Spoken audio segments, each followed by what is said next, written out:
So that was just a quick rundown on the history of history.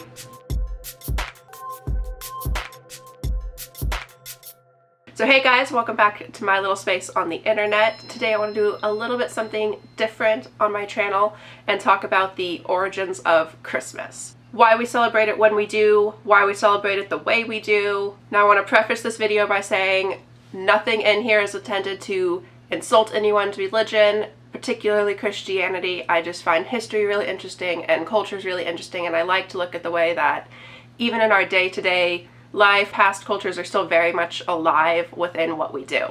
So this is not intended to insult anyone. But with all that being said, let's get into it. The first tradition is decorating with evergreen around Christmas time. So since as far back as we can tell with historical documents, people have used evergreen boughs to decorate during winter. They really stand for a symbol of immortality and fortitude. Evergreen trees are one of the few plants that really survive and can even thrive during really frigid, cold winter months. And as such, they are reminders that winter would end and spring would return, bringing warmth and life again. In the ye olde pagan times of Northern Europe, they would bring in the whole tree as a way to try and keep wood spirits warm and comforted during those frigid, cold Northern European winters. And people would decorate these trees with food and treats, usually like dried fruit and nuts. They would hang bells on trees, and legend said that if the bell chimed, then the spirits around your house were really happy and content with what you were giving them. People would also place the five-pointed star or the pentagram at the top of the trees, which represented the 5 elements. So as time went on, this was really incorporated into the Christmas traditions, and it made a particularly notable comeback in Germany after the Protestant Reformation as kind of a nudge back against the Catholic nativity scene. So tradition number 2, hanging stockings. There are a few different origins to this. They're all pretty similar, but I figured I would lay them all out. So starting with post-Christianity, the story goes that St. Nicholas heard of a father who would be unable to pay a dowry for his 3 daughters. And back then, this really meant that they would most likely go into prostitution, which obviously the father didn't want, and apparently St. Nick didn't want either. Now, 2 things could have possibly happened depending on what story you hear. The first is that St. Nick dropped balls of gold down the chimney and they landed in the stockings that the girls had hung up to dry by the fire. The second one is that Santa basically lobbed the balls of gold through an open window and they landed in the father's shoes as he sat by the fire, kind of bemoaning the fact that his children might possibly go into prostitution.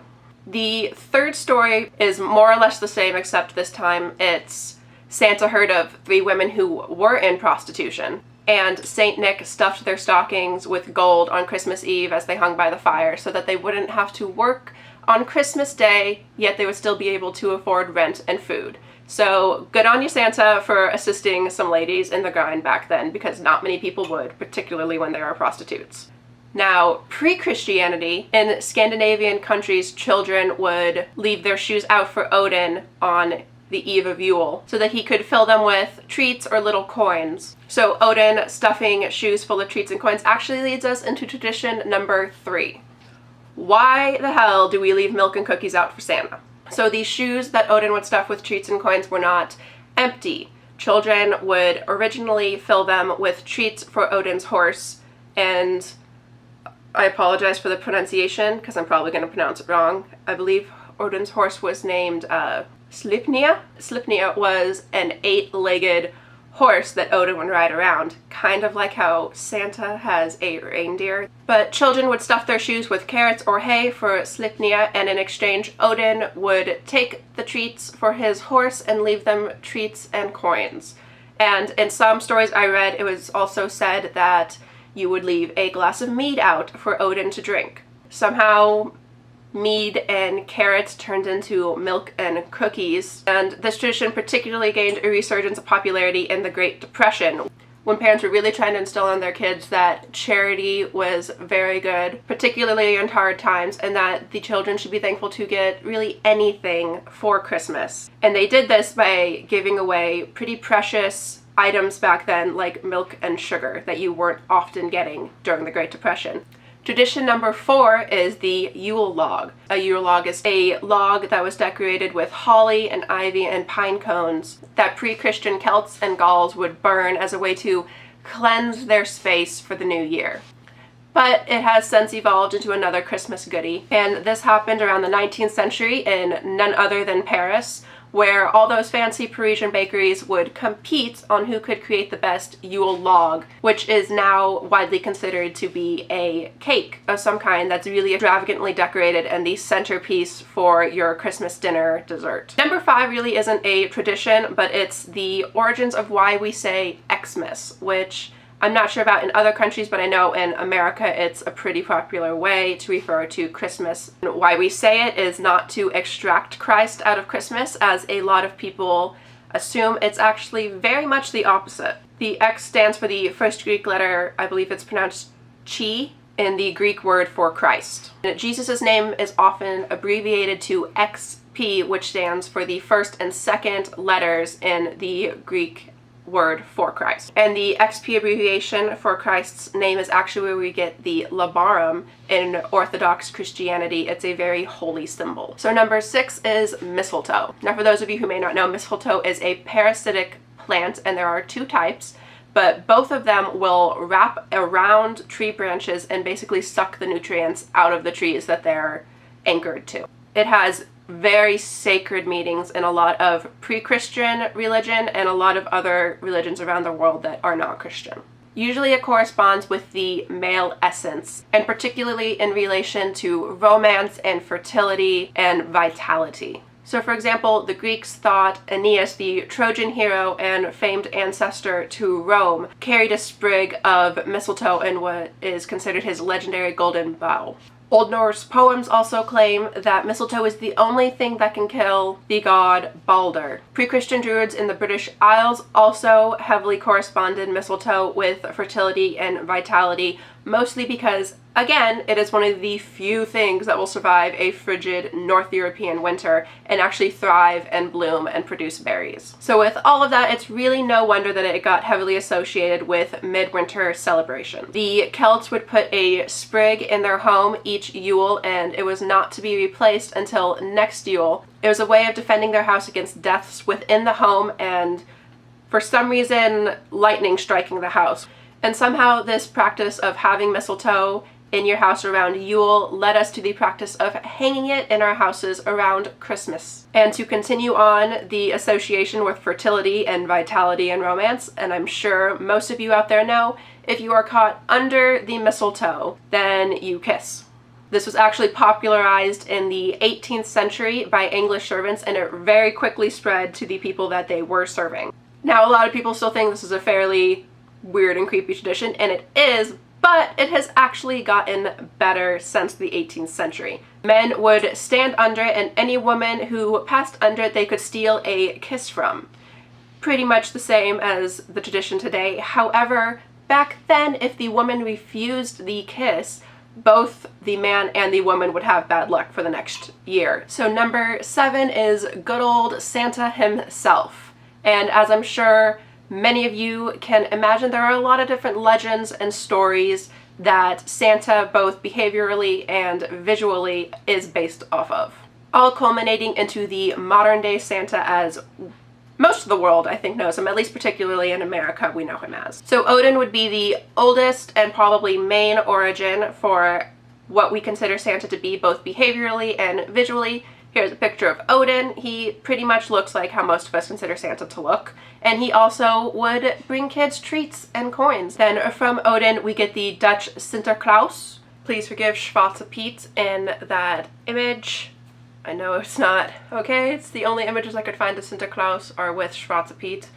So please don't yell at me in the comments. Take it up with the Netherlands. And the British Father Christmas. These are both older European forefathers to what is the modern Santa, particularly the modern American Santa, because as far as I'm aware, the Dutch and the British still more or less used Sinterklaas and Father Christmas over the American Santa Claus. But correct me if I'm wrong with that in the comments below, because I would actually like to know.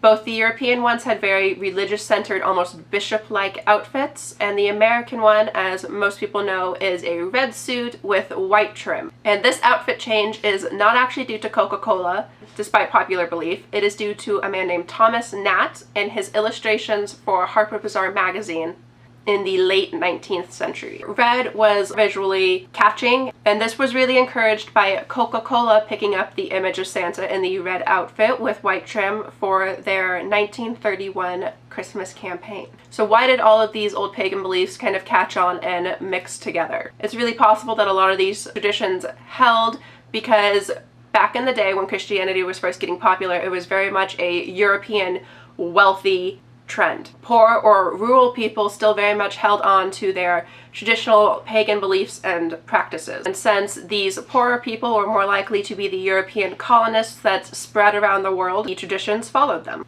The next reason is a little bit more involved. It started in 340 AD with Pope Julius I, and this was the man that fixed Jesus' birthday to December 25th. It's likely that Pope Julius picked this date because it corresponds with a lot of midwinter festivals. And since he is Italian, and that used to be Rome, it corresponds with the holiday Saturnalia, which celebrates the god of agriculture in old Roman mythology, Saturn. And by all historical accounts, this was a hell of a hoedown. Like, Rome, when they were gonna celebrate, fucking partied. It was people drinking and dancing and running around naked in the streets. So Pope Julius basically thought, well, if there's already celebrations being had, why the hell not use that party fervor in a celebration for the new Christian doctrine? And it wasn't until about 250 years later when St. Augustine was charged with converting those savage heathens up in the British Isles to Christianity that this came in handy, really, because it also corresponded with their midwinter festivals of Yule. This gave the church a lot of leverage to convert people. It did this really for two reasons. The first being that when Christianity was started and they were still persecuted, it really helped them celebrate the new religion with less persecution because they could use a lot of these symbols and traditions of the old pagan faiths and swing them to fit Christianity and still celebrate their religion, but not stick out to the point where they're going to get persecuted by the pagans. The second, for the flip-flop reason, that when Christianity got very popularized, the people who were still celebrating their pagan religions could continue to celebrate their pagan religions and use a lot of the same symbols and traditions because they now corresponded in the mainstream Christian society with Christianity. And it's these North European pagan traditions that molded into the Christian doctrine that spread across Europe and the world because, let's face it, for about 200 to 300 years while these modern traditions were forming into what we know them as today, England was in charge of the world. They were. So it's just kind of what we do, it's what we're used to. And why most of the traditions for Christmas have North European connections, even though Christianity stems from Middle Eastern religion. Like even Saint Nick was from Asia Minor, which most likely corresponds to modern-day Turkey, and probably looked like this, not the North European, white, snowy beard, Odin-looking guy that we really associate with him today. So that was just a quick rundown on the history of Christmas and where a lot of our traditions and symbols came from as we celebrate the holidays. And again, I mean no offense to anyone out there, particularly Christianity, when talking about the origins of these traditions. So please comment below, what was your favorite part? What did you find most surprising? I know I didn't get all the Christmas traditions out there, so what's your favorite tradition in your country, especially because I love hearing about other countries' traditions, and because a lot of this can be very American-centric, and I like hearing what other countries do. And as always, if you liked this video, please give it a thumbs up and subscribe below. I really dig it. It helps me get out there onto YouTube's algorithms. And happy holidays, everyone, and I will see you in the next video. Bye!